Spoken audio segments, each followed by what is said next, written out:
Bom dia, pessoal. Aperta só o botãozinho para desligar o som no teclado. Não quiser o som aí. Bom dia, pessoal. Tudo bem? Como é que vocês estão? Sou o Dr. Anderson, fisioterapeuta e técnico em prótese aqui da Bionic Center. Hoje a gente vai começar mais uma live Café com o Dr. Anderson. Vamos dar mais um minutinho para o pessoal entrar. Bom dia a todos. Obrigado por estarem aqui comigo, né? E hoje a gente vai responder algumas perguntas que o pessoal já mandou. Vai ser uma live um pouquinho diferente também, que eu vou apresentar a clínica para vocês aqui no final da live, né? E tem algumas perguntas bem interessantes aqui e eu vou tentar responder para todo mundo. Então eu vou dar mais um minutinho para o pessoal poder entrar, tá todo mundo junto aqui comigo e a gente vai respondendo as perguntas. Quem tiver pergunta vai mandando aqui para mim também, tá? Que aí o Luiz está me auxiliando aqui e a gente já vai colocando na programação aqui. Eu vou tentar responder todo mundo hoje aqui também, tá bom? A Bionic Center, nós somos uma ortopedia especializada em tratamento de pacientes amputados, então a gente confecciona a prótese aqui, faz todo o tratamento do paciente do começo ao final. Inclusive, a gente tem a fisioterapia pré-protetização, então o paciente recém-amputado, antes dele receber a prótese, a gente também faz esse tratamento no paciente aqui também, tá?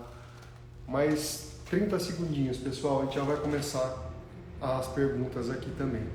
Vão mandando as perguntas, se vocês quiserem, coloque de onde vocês são, né? Se vocês tiveram alguma amputação, qual que é a dúvida de vocês, que conforme a gente vai passando aqui, eu vou respondendo para vocês também, tá? Vamos lá. A primeira pergunta, pessoal. Eu faço uso de uma prótese transtibial fornecida pelo SUS. Ela é confortável e não dói. Só acho ela um pouco pesada. Quero saber mais sobre suas próteses e valores e formas de pagamento. Então vamos lá. Ótimo. É até uma surpresa, uma prótese do SUS está confortável para o paciente, isso é muito bom, né? A grande maioria dos relatos é bem ao contrário. Muitas vezes, gente, as próteses fornecidas pelo SUS, elas acabam sendo um pouco mais pesadas porque os materiais são mais simples, né? Então, muitas vezes os componentes são feitos em aço, né? Geralmente os cartuchos não são feitos em fibra de carbono, a maior parte é feita em fibra de vidro, então isso traz um peso maior à prótese. Mas, pessoal, a sensação de peso na prótese, ela está muito relacionada a como é que está a confecção do seu encaixe, do encaixe da sua prótese, tá? Então, assim, se o encaixe está bem justinho, está bem acoplado no coto, né? Porque se a fixação está bem feita, a sensação de peso é menor, mesmo a prótese estando pesada. Então, se a prótese pesa, por exemplo, 5 quilos, mas o encaixe está bem justinho, a sensação de peso é bem menor. Se você tem uma prótese leve e o encaixe não está legal, a fixação não está boa, a sensação de peso é maior, tá? Então essa é uma questão. Segunda questão, prótese transtibial, geralmente pelo SUS, é feito o sistema KBM, que é com uma borracha de EVA. Então a suspensão é feita supracondilar, por cima dos côndilos do joelho, tá? Esse tipo de suspensão, a fixação dela, muitas vezes o paciente tem que usar uma joelheira para ajudar a fazer a fixação. Muitas vezes a pressão na parte do côndilo medial, que é o côndilo na parte de dentro da perna, ela é um pouquinho maior para tentar ajudar a fazer a fixação dessa prótese. Então essa suspensão, hoje em dia existem muito outros tipos de suspensão que aumentam a fixação. Então quanto mais fixo está essa prótese no coto, menor a sensação de peso também do paciente, tá bom? Vamos lá. Doutor, entrei com um processo para o plano de saúde pagar minha prótese. Quais são as chances de sucesso? Gente, eu tenho bastante paciente aqui que conseguiram próteses via plano de saúde, tá? Vamos falar assim, eu tô com mais ou menos 35 casos de plano de saúde. Desses 35 casos já saíram 20, pelo menos, de ações judiciais que o pessoal conseguiu. Tem 15 que não é que eles perderam o caso, mas estão esperando o processo da sequência, da final até a questão processual. A ação judicial a gente sabe assim, tive casos que saíram em 45 dias, tem casos que estão há 3 anos esperando e não saiu ainda a decisão judicial. Então depende muito de caso para caso, depende muito de advogado, depende muito de juiz, decisão. Então assim, isso é uma coisa que a gente não consegue especificar, tá? A melhor coisa que você tem para fazer é tirar dúvida direto com o seu advogado, com a pessoa que entrou com ação judicial para você, tá? Ele é a melhor pessoa para te orientar, te dar o tempo e te falar as chances que você tem de conseguir essa prótese via plano de saúde ou não, tá? Tem algumas outras questões, porque assim, existe plano de saúde, existe seguro saúde, que são diferentes também e as chances também tem diferenças aí também, tá? Vamos lá. Bom dia, tenho dúvidas sobre prótese com joelho pneumático e joelho hidráulico, tá? Isso é uma pergunta bem interessante. Vamos explicar um pouquinho sobre os dois joelhos. Vou até pegar uma seringa para a gente poder entender o funcionamento de um joelho pneumático e o funcionamento de um joelho hidráulico. Então assim, gente, como é que funciona um joelho pneumático? O joelho pneumático ele tem um pistão de ar dentro do joelho, tá? Esse pistão é como se fosse uma seringa, né? Então se a gente enche essa seringa de ar, tá? E eu tapar ela aqui, quando eu empurrar o êmbolo, eu venço a resistência do ar. A hora que eu solto, esse êmbolo volta sozinho, tá? Então, quando você comprime o ar, depois ele volta sozinho. Então, no joelho pneumático, quando você flexiona a perna para andar, você comprime como se fosse comprimindo o êmbolo. A hora que você tirou o peso, o próprio joelho chuta para você, tá? Então, o joelho pneumático ele é indicado para pacientes que têm, por exemplo, um coto mais curto, né? Que tem uma dificuldade maior na alavanca para fazer o chute. Ele é indicado para pessoas que tem um pouco menos de força muscular, tá? Em geral, tá? Eles são normalmente joelhos que eles estão na classificação K2, K3 dos pacientes. Porém, hoje a gente já tem joelhos pneumáticos com classificação K3, K4, tá? Então serve para você correr também. Então o joelho pneumático, você comprime o ar, a hora que você tira o peso, o próprio joelho faz o chute para você. Num joelho hidráulico, como é que ele funciona? Você imagina você pegar essa seringa e encher ela de água, tá? Ou de óleo, por exemplo. A hora que você tapa a ponta, se você empurrar, o êmbolo não vai descer. E se você soltar, o êmbolo fica no mesmo lugar. Então, assim, a resistência mecânica do sistema hidráulico é maior que a do pneumático. Então, para que serve o sistema hidráulico? Ele não faz o chute para você. Todo joelho hidráulico, normalmente, ele tem uma mola que ajuda a fazer a assistência no chute, né? Então, quando o joelho hidráulico ele tem essa resistência na fase de apoio, que é a fase que a gente entra com o calcanhar no chão, o que acontece? O joelho hidráulico, quando o paciente vai sentar, ele fica de pé. Quando ele coloca o peso, ele segura o peso do corpo do paciente até ele sentar. Então, ele vai descer uma escada, por exemplo, o paciente consegue descer a escada com o pé em cada degrau. Então, ele pisa, o joelho segura o peso do corpo até o paciente chegar no próximo degrau. Quando ele vai pegar uma rampa mais íngreme, tá? Então ele segura o peso do corpo até o paciente chegar com um passo mais para frente. Normalmente, joelhos hidráulicos estão associados a paciente com um grau de atividade mais alto, tá? Normalmente pacientes K3, K4, tá?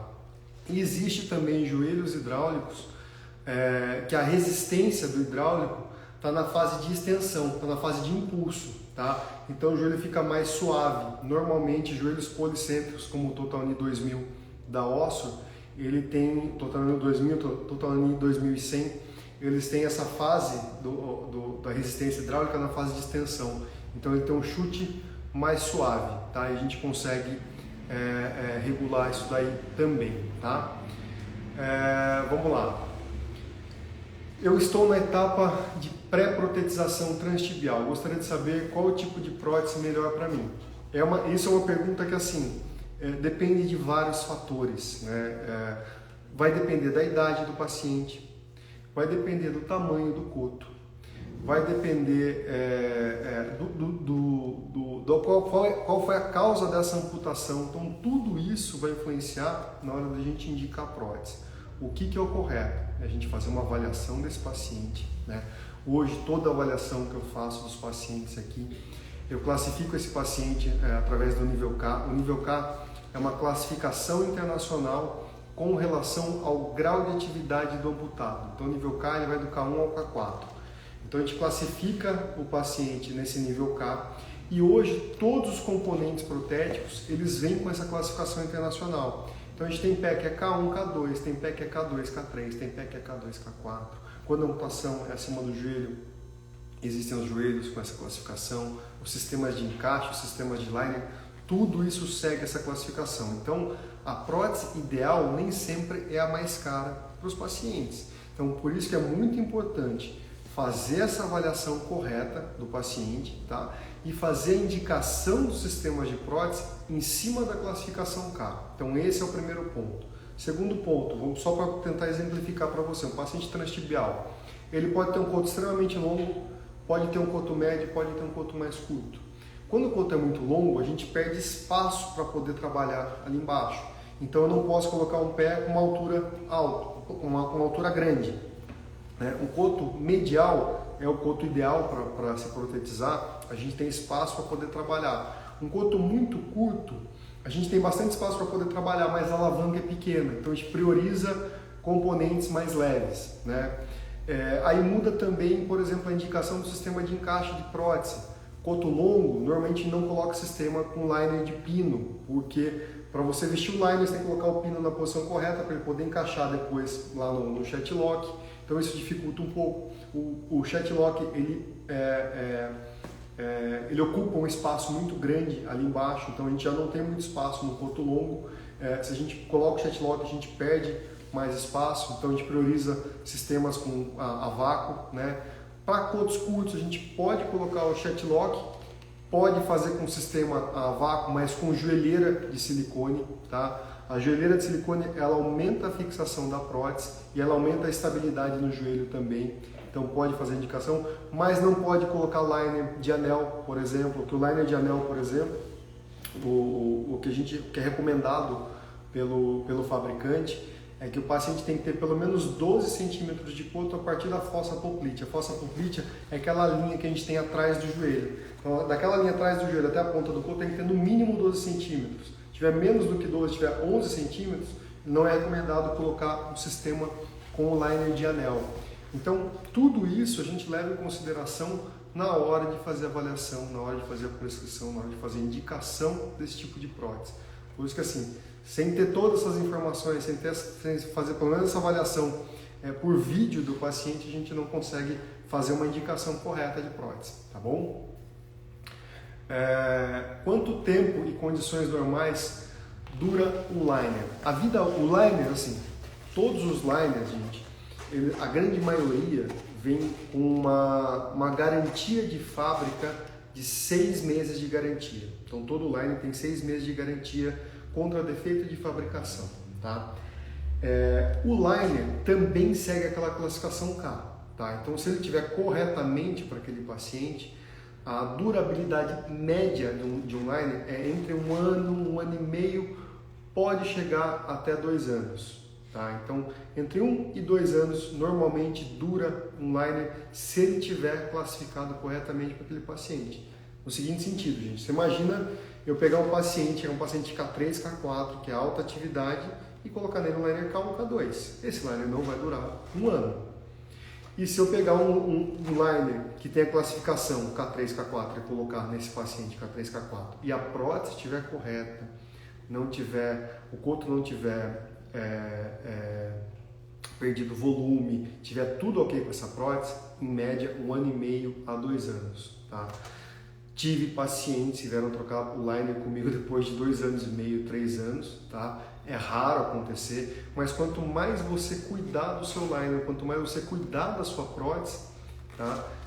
Maior a durabilidade dela também, né? Eu costumo dizer assim, você pode ter um carro que você rode 100 mil quilômetros por ano, mas se você cuida muito bem dele, você vai conseguir rodar 1 milhão de quilômetros com esse carro.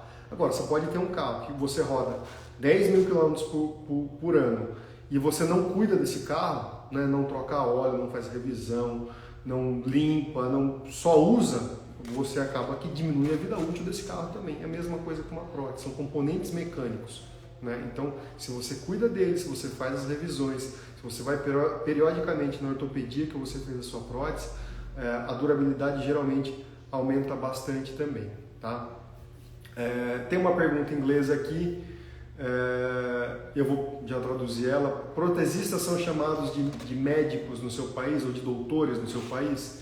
Não, tá? O técnico em prótese e órtese é um profissional da saúde.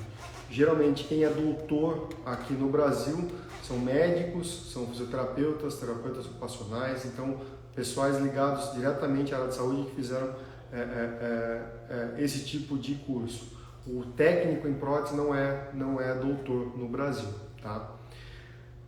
Como funciona o tratamento para pacientes bilaterais? Gente, a pessoa quando amputa uma perna, a gente fala que ela perde propriocepção de um lado, né? Se você perdeu uma perna, você perde a propriocepção, é o sentir o chão. Aqui eu não preciso olhar para a minha perna direita, eu sei que eu estou apoiando mais essa parte de fora do pé e mais o calcanhar, e a parte de cá eu quase não estou apoiando no chão, né? Então isso a gente chama de propriocepção, para poder resumir aqui para vocês. Quando o paciente amputa uma perna, ele aprende a andar sem um lado, ele readquire essa propriocepção com a prótese, tá? Quando o paciente é bilateral, ele aprende a andar sem sentir nada, ele readquire essa propriocepção com a prótese. Por isso que assim, a gente fala que todo o sistema de encaixe ele tem diferentes tipos de apoio, né? O transtibial tem apoio no tendão infrapatelar, tem um apoio total que a gente consegue usar também. Nos transfemorais o apoio é esquiático, a gente usa a pressão hidrostática do coto também. Nas articulações de joelho o apoio é distal. Então assim, todo encaixe tem seus apoios, mas a gente fala que ele é de contato total, ele encosta no coto inteiro. Por que ele encosta no coto inteiro? Quando ele encosta no coto inteiro, o paciente encosta esse pé no chão, a mensagem que chega no cérebro é mais rápida. Então, você aumenta a propriocepção desse paciente, tá? No caso de amputações, tratamentos de pacientes bilaterais, se a gente for pensar em transfemorais, né, o paciente amputou as duas pernas acima do joelho, a gente sempre começa com um método chamado método Stubbs. Os Stubbs aqui que é? A gente faz 2 encaixes da prótese para esse paciente. Logo abaixo do encaixe a gente coloca um pé especial para esse tipo de paciente e o paciente começa a andar bem baixinho, né? Até para ele readquirir o equilíbrio, porque normalmente o paciente bilateral ele está fadado a ficar na cadeira de rodas, né? Então assim, muitas vezes o paciente passou 3 meses, 4 meses, 5 meses sentados, então ele tem encurtamentos musculares, ele tem perda de força muscular, então a gente começa com ele baixinho, né? Então ele anda numa altura bem baixa, então para a gente poder readquirir equilíbrio, readquirir força muscular. Se ele cair, ele está próximo do chão, a mão está próxima do chão, então a gente começa o tratamento com os Stubbs e conforme esse paciente vai evoluindo, a gente vai subindo a altura dos Stubbs com tubos na prótese, até ele chegar numa determinada altura, tá? Tem alguns vídeos da Beatriz aqui no nosso Instagram e no nosso YouTube e Facebook, mostrando o tratamento de uma paciente bilateral transfemoral. E a hora que ele chega numa determinada altura, a gente vai trocando os componentes da prótese até chegar nos componentes mais adequados para esse paciente. Quando o paciente é amputado bilateral transtibial, abaixo do joelho, é um pouco mais simples, tá? Toda amputação transtibial é mais fácil para a gente poder protetizar, mas a gente começa o tratamento normal na altura do paciente. O que eu tenho por experiência, geralmente os pacientes bilaterais, né, transtibiais ou transfemorais, eles preferem sempre ficar um pouco mais baixos do que eles eram anteriormente à amputação. Eles relatam para mim que aumenta a estabilidade deles, tá? Então, e quando o paciente é bilateral, mas uma transfemoral e uma transtibial, a gente também começa da mesma maneira que o transtibial, tá bom? Quanto tempo dura uma prótese?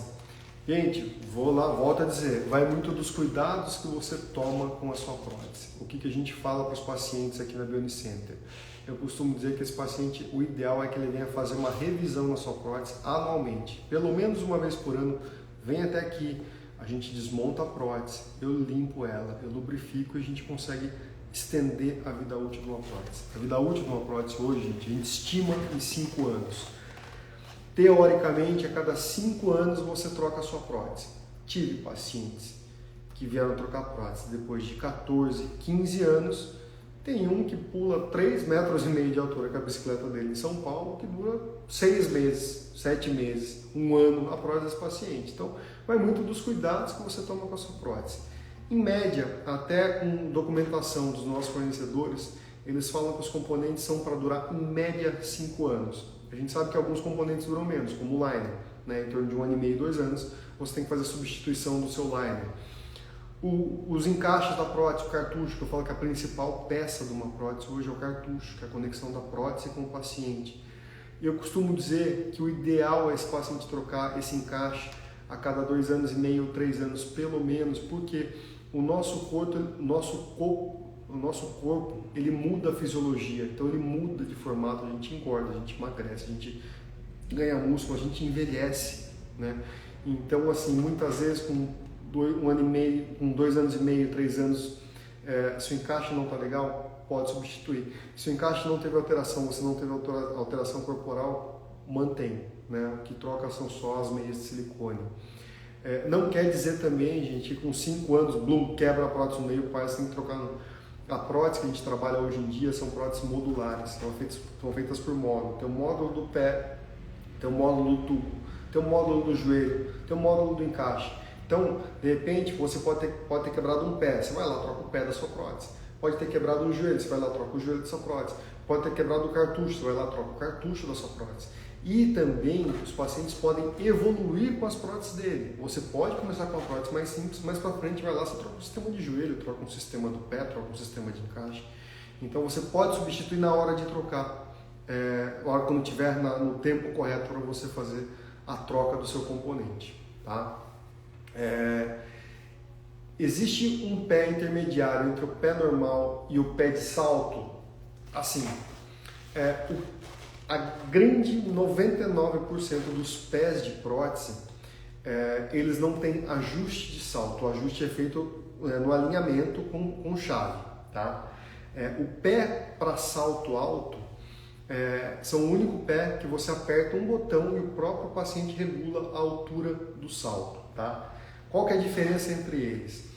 Se a gente faz o alinhamento de uma prótese para um determinado tipo de salto, por exemplo, um sapato social, a gente sabe que ele tem um salto de mais ou menos 1,5 cm a 2 centímetros. Tá?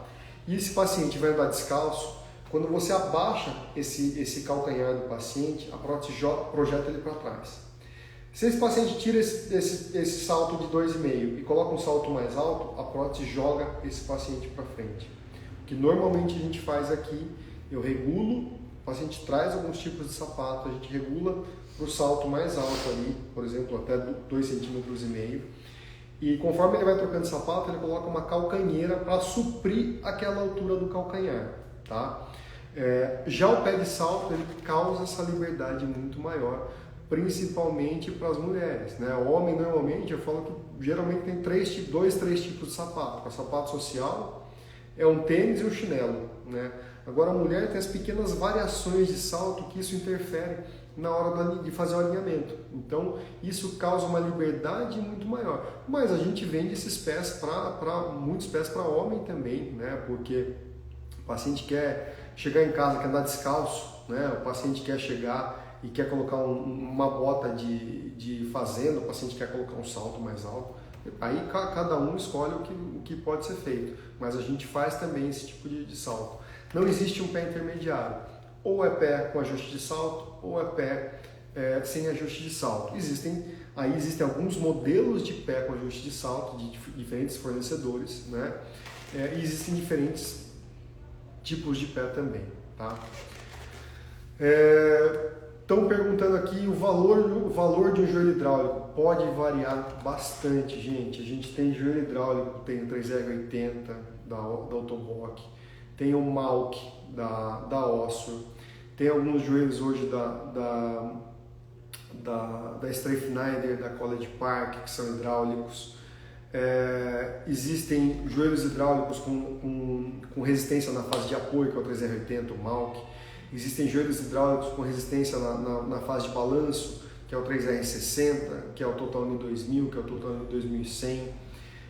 Então, assim, o preço ele pode variar muito, né? Eu falo que pode começar aí entre 10, 12, 15 mil, pode chegar a 25, 30. Tem joelhos hidráulicos eletrônicos, a gente tem o Sileg, que é um joelho hidráulico eletrônico. A gente tem o Gênio X3, que é um joelho hidráulico eletrônico à prova d'água. Então, assim, existe uma variação imensa, vai depender do tipo de joelho, né? A marca, o modelo, a indicação. Então, é uma variação muito grande que pode ter com relação a valores, tá? Tem mais aqui uma pergunta. É normal o coto de vez em quando ficar meio que frio? Qual o horário bom para dar banho de sol no coto? Olha, pode sim, tá? Se ele ficar, muitas vezes, dependendo do tempo, a vascularização pode não estar, dependendo do tipo de amputação, a causa da amputação, né? O paciente vascular, muitas vezes ele tem já tem um déficit vascular naquela região, então isso pode ficar frio. Mudança de tempo pode esfriar o coto. Veste uma meinha ali, né? Veste uma meia no seu coto, deixa ele esquentar um pouquinho. Com relação ao horário de banho de sol, eu falo que assim, eu sempre recomendo meus pacientes ou de manhã, entre 9 e 10 horas da manhã, ou final da tarde, depois das 4 horas da tarde. Eu sempre recomendo o seguinte, é bom tomar um banho de sol entre 10 e 15 minutos de sol, né? Muitas vezes tem gente que não gosta de tomar sol, mas o sol é muito importante para a pele do coto, né? Porque ele ajuda a fazer a produção de vitamina D. Então isso assim, é bom para cicatrizar o paciente diabético, é bom para engrossar um pouco a pele também do paciente. Então é muito importante tomar o banho de sol. E o coto frio pode ser porque assim, realmente é temperatura, né? Mas veste uma meinha no coto, se o paciente usa prótese, deixa com o liner ali que ele vai esquentar o coto do paciente. Agora, se isso for uma recorrência, você começar a perder sensibilidade, recomendo que você passe no seu médico vascular para dar uma olhadinha e ver o que está acontecendo com você. Pessoal, eu vou agora, vamos dar uma voltinha aqui na empresa, que eu vou mostrar um pouquinho para vocês. A gente está falando hoje aqui na minha sala e a Bionicenter aqui, tira a tela para mim aqui. A gente fez um conceito na Bionicenter que é um conceito todo aberto, onde todos os pacientes podem interagir entre ele, a família pode acompanhar todo o tratamento do paciente, né? Então essa aqui é a sala de avaliação, então eu tenho vários modelos de prótese para poder mostrar para os pacientes, né? Então a gente faz a avaliação dos pacientes aqui, né? Então a gente alinha, eu mostro os tipos de prótese, né? Aqui a gente tem a sala de conversação, onde eu mostro, então, desde membro superior, próteses biônicas, membro inferior, próteses transtibiais. Então a gente faz todo esse tipo de avaliação aqui, mostro para todo mundo, né? A gente tem o setor aqui, deixa eu virar a câmera para vocês verem, mais fácil para mim até identificar aqui. Então aqui é a sala de avaliação. Tá? A gente faz a avaliação dos pacientes. A gente tem a recepção aqui. Deixa eu passar aqui. Jaque, dá um oi pra gente aqui. Jaque trabalha com a gente aqui. Então, recepção, a sala de avaliação. E como eu falei para vocês, gente, é um conceito aberto, onde assim, toda a parte de reabilitação ela é aberta. Então hoje aqui a gente tem as barras paralelas, a gente é especializado em pacientes amputados. Aqui é uma balança para pesar a pessoa com cadeira de rodas, bilateral, às vezes o paciente não consegue ficar de pé, então a gente consegue verificar o peso do paciente. Então a gente tem as barras paralelas. Aqui a gente tem uma rampa com dois níveis, né, de angulação nessa rampa. Então é bom para testar os joelhos hidráulicos também, é uma rampa com escada. né? Tem uma paciente aqui fazendo o treinamento também. A gente tem também, gente, uma barra paralela aqui com o chão proprioceptivo e o chão desnivelado. Então, se vocês olharem aqui, o chão aqui é todo desnivelado. Então aqui simula como se fosse a calçada de uma rua, só que você tem o corrimão para você poder começar o treinamento, né? E ali a gente tem toda uma parte de piso com pedras soltas para simular diversos tipos de terreno. Então a gente faz todo o tratamento do paciente, treinamento do começo ao final, né? Então a reabilitação tem que ser completa desse paciente. A gente tem uma pista de corrida aqui dentro da empresa. O paciente quer fazer um teste com a prótese de corrida. Esse daqui é um cabo vida que é especial para pacientes bilaterais, para poder fazer o treinamento de caminhar fora da barra paralela, né? Então eles conseguem fazer todo o treinamento aqui. Aqui são as próteses de pacientes que estão em fisioterapia com a gente. A gente tem um outro setor de reabilitação aqui também, então a gente tem a bicicleta, a gente tem a esteira, tem o tablado. Aqui no fundo a gente tem mais o setor de fisioterapia também. Esse daqui é o alinhador tridimensional, que a gente alinha a prótese do paciente, confirma o alinhamento, vê se está tudo ok com o paciente, né? Para cá tem o café que o pessoal... Então é isso que eu falei para você, gente. Aqui a empresa ela é toda aberta para a família interagir junto com o paciente, os pacientes interagirem entre eles. A gente tem a área Kids aqui para a criançada, para brincar também, né? Vou passar aqui para o setor administrativo da empresa, administrativo, marketing, comercial. Pessoal, dá um bom dia aí, todo mundo aqui na luta. Nós temos também aqui a sala de molde, né? Então tem a sala de molde, onde a gente faz o molde em gesso dos pacientes. Então, uma maca para poder tirar o molde. Aqui a gente tira normalmente o molde dos pacientes amputados, né? Então, a gente faz todas as medições que precisa. Existe uma cadeira especial também para alguns tipos de moldes que a gente faz aqui também diferentes, né? Então, tudo aqui feito na sala de molde. Essa sala é mais fechada porque o pessoal precisa de mais privacidade para a gente poder tirar esses moldes aqui. E aqui é a oficina, gente. A gente fez aqui um sistema que todos os pacientes conseguem enxergar como é que estão sendo feitas a sua prótese, né? Então, o paciente, a família, consegue tudo verificar, olhar como é que está sendo feita a sua prótese, que é uma curiosidade para todo mundo também, né? Então, aqui a gente consegue fazer tudo isso aqui com interatividade com as pessoas. Aqui é a parte nossa de oficina, né?